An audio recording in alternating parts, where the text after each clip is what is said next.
Graça e paz. Bom dia para todos. Uma boa tarde se você vai ouvir à tarde. Uma boa noite se você for ouvir essa mensagem na parte da noite. Bom, me chamo Jorge Luiz. Gostaria de compartilhar com você mais um devocional na qual o Senhor colocou no meu coração.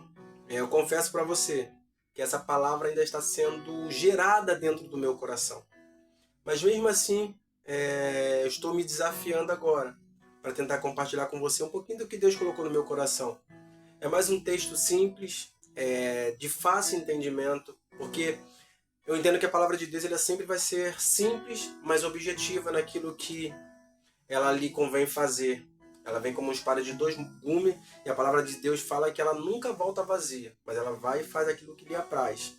Então, eu quero compartilhar para você o texto de hoje, desse devocional que se encontra no livro de Isaías, no capítulo 6, do capítulo 6, do versículo 1 em diante, que vem trazendo a história de Isaías, quando Isaías vai ser convocado para o ministério profético. E o texto, ele vai abrir dizendo exatamente dessa forma. O tema é Isaías escolhido e consagrado a profeta. No ano em que morreu o rei Uzias, eu vi também o Senhor assentado sobre um alto e sublime trono, e a cauda do seu manto enchia o templo. Serafins estavam por cima dele, cada um tinha 6 asas, com 2 cobria os seus rostos, e com 2 cobria os seus pés, e com 2 voavam, e clamavam uns aos outros, dizendo: Santo, Santo, Santo é o Senhor dos exércitos, e toda a terra estava cheia da sua glória.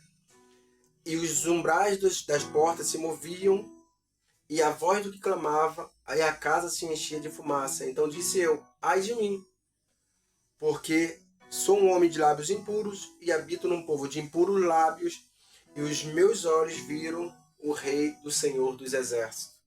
Porém, um dos serafins voou para mim, trazendo na sua mão uma brasa viva, que tirara do altar com uma tenaz, e com a brasa tocou a minha boca, e disse: eis que isto tocou teus lábios, e a tua iniquidade foi tirada, e expiado teus pecados. Bom, oremos ao Senhor. Maravilhoso Deus, Pai querido, estamos aqui diante de Ti para compartilhar esse devocional, essa palavra.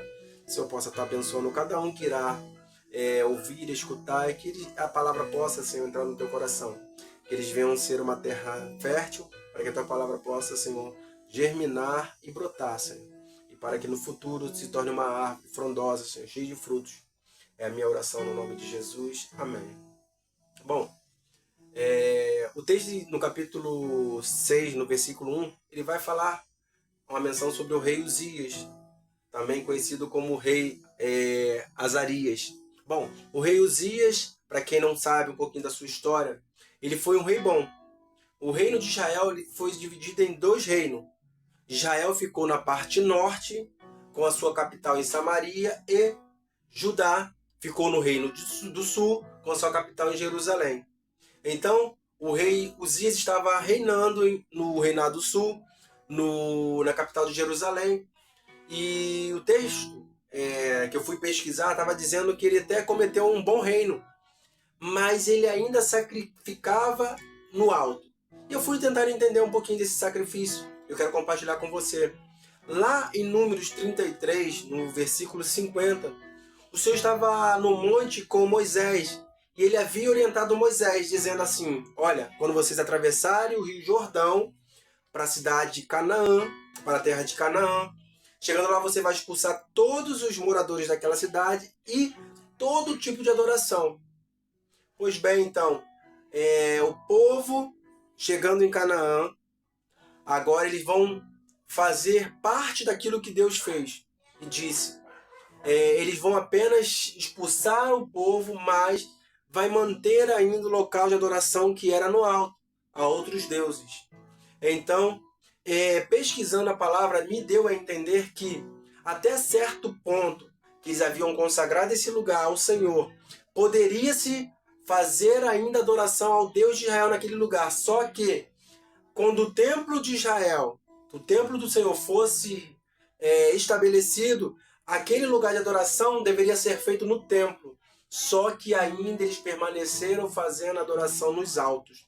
Então aí que entra a divergência, quando dá a entender que ele estava cometendo um erro, porque existia já um lugar de adoração que era no templo, mas eles continuavam fazendo no alto. E um dos piores erros do rei Uzias foi querer entrar e fazer o serviço no templo que era do sacerdote. Então ele foi acometido de uma lepra. A sua autoridade não estava na parte espiritual, porque Deus já havia estabelecido que os sacerdotes cuidariam do templo. Então, quando o rei foi se meter na parte que não lhe cabia, foi acometido de uma lepra e ele morreu longe do palácio, isolado, porque todos os de Israel que tinham lepra eles deveriam se isolar. Então, dando a entender e dando um pouquinho a explicação de quem era o rei Uzias, agora eu gostaria de entrar na palavra para falar um pouquinho sobre Isaías. Então, Isaías agora estava sendo separado para o ministério profético. Então entenda que o ministério profético é algo de uma grande responsabilidade. Por quê? Nós sabemos que o sacerdote é aquele que leva do povo para Deus. Já o profético é o que traz de Deus para o povo. Então, todas as vezes que a nação tinha uma necessidade de ouvir a direção de Deus, era pelo profético que ele vinha e dizia para a tua nação, dava diretrizes, correção. Então, todas as vezes que havia uma necessidade, Deus ele vinha através do profeta e trazia a solução, o conserto, ou mesmo a palavra de direcionamento. Então, entendemos que o profético ele é algo muito importante. Mas Isaías, no texto que nós lemos, vai dizer que na sua vida existia ainda uma coisa que o atrapalhava. Como ele diz, Senhor, eu sou um homem de lábios impuros e habito num povo de impuros lábios, mas os meus olhos contemplaram o Senhor. Então, eu quero dizer que Isaías ele percebe que está num ambiente totalmente espiritual. Existe algo extraordinário acontecendo ali.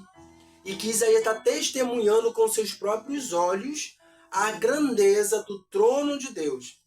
E ele coloca essa necessidade de falar, Senhor, eu preciso de mudança. Eu preciso de uma transformação nessa área. Porque não vou conseguir se eu ainda estiver preso a isso. E o anjo do Senhor, a palavra vai dizer que vai descer com uma brasa tirada do altar e vai tocar nos lábios de Isaías. Então, todas as vezes que nós vamos expor as necessidades nossas de melhoria para que nós venhamos servir a Deus com excelência, logo o céu se revelará com uma resposta. E o interessante é que lá também Jeremias, outro profeta do Senhor, separado por Deus, ele quando foi selecionado por Deus, ele vai dizer o que? Senhor, eu não passo de um menino. Aí o Senhor fala assim, mas eu estou contigo. E Deus também tocou na boca de Jeremias para que esse fosse um profeta. Eu não sei qual é a sua chamada ou qual é o chamado que Deus colocou diante de ti, mas você tem um chamado. E esse chamado é um chamado profético, talvez, ou um chamado para fazer o evangelismo da parte que o Senhor nos colocou a cada um de nós, independente de cargo ou função. Porque a palavra vai dizer, ide por todo mundo e pregai o evangelho. E eu quero trazer uma palavra evangelística, por que não? Quando Isaías declara isso, que ele está ainda com alguns acertos, ajustes para fazer, o Senhor vai lá e toca nos lábios de Jeremias. E o texto mais à frente, onde eu parei, vai dizer exatamente o seguinte, e Deus ele estava perguntando, a quem enviarei? A quem enviarei? E talvez você já foi uma pessoa que disse, Senhor, eis-me aqui, envie-me a mim. E hoje se encontra paralisado. Por quê? Você está dando mais ouvido às coisas que estão acontecendo ao seu redor do que a própria chamada. Por quê? Você já foi tocado pelo Senhor. O Senhor já lhe tocou. O Senhor já lhe sarou. Ele vai falar que perdoou as suas iniquidades. Os seus pecados foram perdoados quando o Senhor te tocou. O que você precisa fazer é exatamente isso. Entender que você está num ambiente espiritual. E que os seus olhos estão contemplando algo maravilhoso. E que esse algo precisa chamar a tua atenção para trazer o quê? Trazer um novo concerto, uma nova aliança. Você não foi descartado. Você só está cansado, talvez. Talvez algumas situações pequenas te paralisou. Mas o Senhor está te fazendo a mesma pergunta no dia de hoje, através da tua palavra. A quem eu enviarei? E você só precisa dizer, Senhor, eis-me aqui, envia-me a mim. Para que a tua vida seja restaurada. Coloque diante do Senhor aquilo que tem te atrapalhado você se movimentar no reino. Porque você existe. Você está de pé. Você tem um fôlego de vida, então há esperança para você. Você só precisa entender que existe algo de Deus para falar no teu coração, para que essa palavra possa queimar dentro de você e que você volte a viver as experiências extraordinárias que você já viveu com o Senhor. Isaías estava passando por um momento ali, onde ele estava sendo separado para o ministério profético. Eu não sei qual é a sua caminhada que você chegou até aqui, qual é a chamada, o que você passou, mas por que você abandonou o seu chamado? Por que você abriu mão? Tem valido a pena? Abrir mão melhorou realmente a sua vida? Ou só trouxe crises existenciais maiores do que você já tinha? Então eu quero compartilhar com você. Coloque isso que te fez se afastar da sua chamada, que é muito mais, vai muito mais além do que cargo, religião, é uma chamada que queima dentro de você. Eu quero falar para você que você possa voltar a ver as maravilhas do Senhor, que os seus olhos possam se abrir. E o interessante é logo depois que Isaías ele confessa essa limitação que ele tinha, ele agora vai passar a ouvir. Então, ou seja, o Senhor começa a aguçar coisas novas na vida de Isaías. Aquele que pôde ver o sobrenatural, o extraordinário do Senhor, é o mesmo que vai agora passar a ouvir. A pergunta que o Senhor vai fazer para ele é: quem enviarei? A pergunta que o Senhor fala para você é: quem eu enviarei? Será que eu posso voltar a confiar em você? Você quer voltar para esse exército? Você quer voltar a falar do meu amor? Você quer voltar a pregar? Eu estou disposto a tirar uma brasa do altar e tocar na sua boca. Eu preciso tocar na sua vida, eu preciso te tocar. A verdade é essa, o Senhor precisa te tocar. Você precisa sentir o toque do Senhor. Eu costumo dizer que Deus ele é um Deus de relacionamento. Ele não quer manter uma distância daquele que Ele chamou, que Ele escolheu, que Ele separou. Não. Ele é um Deus de relacionamento. Ele precisa tocar. Ele precisa nos tocar. Ele precisa nos sentir. E às vezes nós só queremos. E às vezes nós não damos para Deus a devida atenção, o louvor, a adoração. Nós só queremos reter. Só queremos abençoar, ser abençoado e não abençoar. Deus está te chamando para fazer, para que você seja bênção, para que você seja alguém diferente. E eu quero compartilhar com você essa palavra. Eu quero falar no teu coração, que o Senhor possa te fazer restaurar o seu ministério, o seu chamado. Eu não sei quanto tempo você está parado. Eu não sei se de repente o luto fez com que você parasse. Porque essa recordação, ela veio diante de um período de luto, onde a nação estava ali em luto por um ano de morte do rei Uzias. Eu não sei o que te levou a paralisar. Se foi um luto de um filho, de um pai, de uma mãe. Eu não sei se foi isso que fez com que teu ministério parasse.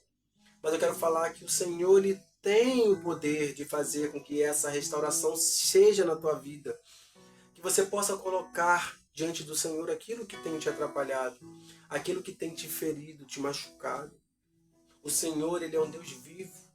Ele é um amigo fiel. Ele tem falado comigo e com você. E não é diferente. Ele usou essa live, Ele usou esse devocional para falar no teu coração. Para que você se junte a esse exército que está sentindo a sua falta. O Senhor ele tem uma palavra para te dar no teu coração. E você é bênção da parte do Senhor. Você só precisa entender isso. Colocar na tua cabeça que você faz falta. No seu ministério. Na sua coluna da tua casa, Deus te chamou para a coluna. Você faz falta. A sua casa está estremecida porque a coluna está estremecida. Deus chamou por coluna. E a coluna ela sustenta o peso. E agora, quem vai sustentar o peso se você está assim desse jeito? Pare. Veja as grandezas de Deus sobre a tua vida. Aquilo que Ele fez, que continua fazendo, os livramentos. Para e ouça a voz do Senhor te chamando para você voltar. Que essa brasa que é tirada do altar possa te tocar agora e queimar dentro de você. Que as chamas possam voltar a queimar dentro de você. Porque elas não se apagaram. Elas estão acesas. Ela só precisa do sopro do Espírito Santo para que se remova todas as cinzas, todos os lutos, tudo aquilo que te atrapalhou, todas as guerras, as decepções amorosas, os relacionamentos que não deram certo, do jeito que você foi ferida, tocada e tocado. Isso aí não pode ser maior do que o propósito de Deus na tua vida. Eu quero te convocar para você, onde você estiver, fazer essa oração comigo agora. Maravilhoso Deus, Pai querido. Senhor, nesse momento que nossos olhos, nossos ouvidos venham se abrir, Senhor, para que o Senhor venha nos tocar, Senhor, com sobrenatural, Senhor. Nós sabemos que Tu és um Deus verdadeiro, justo, santo e poderoso, Pai. E que nada, Senhor, e ninguém possa impedir o Teu propósito, o Teu querer e o Teu agir, Senhor. Fala aos nossos corações, anima a Tua igreja, Senhor Deus. Faz com que o Teu povo, Senhor Deus, se santifique diante da Tua presença. E que o Senhor possa, nesse momento agora, tocar em vidas que estavam frias. Pai amado, dispersa, Senhor Deus, escondidas, ó Pai. E que possa haver a luz, que os céus possam se abrir, os anjos, ó Pai, possam tocar, ó Pai, que eles possam ouvir a Tua voz, chamando Ele, Senhor, chamando Ele para o propósito. Essa é a minha oração no nome de Jesus, amém. Fica com essa palavra, que o Senhor possa te abençoar poderosamente.